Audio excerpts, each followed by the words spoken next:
खुदाम यीशु मसीह के जिंदा पाक और जलाली नाम में आप सब बहन भाइयों को बहुत बहुत सलाम। मेरे साथ निकालिए दूसरा करंथियों उसका चौथा बाब और उसकी आयत नंबर 17। और खुदा के जिंदा कलाम में ये लिखा है, क्योंकि हमारी दम भर की हल्की सी मुसीबत हमारे लिए अज हद भारी और अब्दी जलाल पैदा करती है। बहनों और भाइयों, सोचना हमारी दुनिया का एक नाकाबिले फहम हद तक दिलचस्प और हैरान कुन अमल है, और इस मौजूदा दौर में इस पर कसरत से किताबें लिखी जा रही। एक बात जो बड़ी अहमियत की हामिल है वो ये कि इंसानी जहन के अंदर हर वक्त एक नहायत अहम अमल जारी रहता है। नफ्सियात के माहिरीन इसको जहनी तूफान का नाम देते हैं।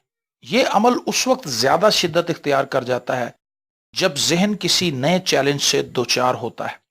ऐसे वक्त में वो खुद अपनी फितरत के जोर पर मसाइल के नए हल तलाश करना शुरू कर देता है। जहन में जारी ये अमल इस इम्कान को बढ़ा देता है कि दरपेश मसले को हल करने के लिए कोई बरतर और बेहतरीन हल सामने आ जाए। मैं और आप जब भी किसी बहरानी हालत से दोचार होते हैं तो वो फितरी सलाहियतें जो मेरे और आपके खुदा ने हमें बख्शी हैं वो बेदार हो जाती हैं। खुदा हमारी जिंदगी में मुश्किलात को आने देता है ताकि हम जवां मर्दी से इन मुसीबतों का सामना करना सीखें, ताकि हम उन वसाइल से मुतारिफ हो सकें जो हमारे अंदर ही मौजूद हैं।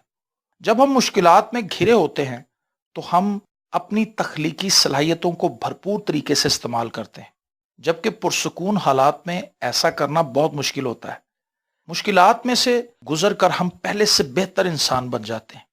मुश्किलात में से गुजरते हुए हमें अपनी सलाहियतों के साथ साथ अपनी कमजोरियों को भी जानने का मौका मिलता है। मुश्किलात के दौरान हम उन लोगों से भी मुतारिफ होते हैं जो असल में हमारे खैर खा हैं। मुसीबत के वक्त हम खुदा के पास आते हैं। ज़बूर 119 उसकी आयत नंबर 67 में लिखा है, मैं मुसीबत उठाने से पहले गुमराह था पर अब तेरे कलाम को मानता हूं। दोस्तों, इस आयत में ज़बूर नवीस हमें यह सिखाता है कि मुसीबतें हमें घेर घार के खुदा की हजूरी में ले आती हैं। मेरा आपसे एक सवाल है, जब आपकी जिंदगी में मुश्किलात और मुसीबतें सर उठाती हैं, आप उनको किस अंदाज से अपनी जिंदगी में देखते हैं? आप उन्हें अपने लिए रहमत समझते हैं या जहमत? मेरी जिंदगी में जब जब मुश्किलें आती हैं मैं खुदा को और करीब से जान पाता हूं।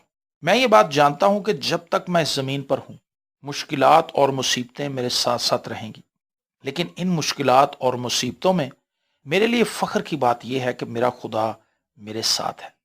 ज़बूर 23 उसकी चौथी आयत, जो कि खूबसूरत आयत है, बल्कि खा मौत के साए की वादी में से मेरा गुजर हो, मैं किसी बला से नहीं डरूंगा क्योंकि तू मेरे साथ है।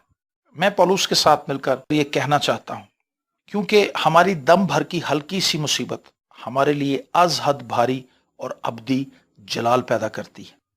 मुसीबतों के लिए शुक्रिया, क्योंकि ये हमारे लिए अज हद भारी और अब्दी जलाल पैदा करती हैं। खुदा आपको बहुत बरकत दे। अपना बहुत सारा ख्याल रखिएगा। खुदा हाफिज। जय मसीह की।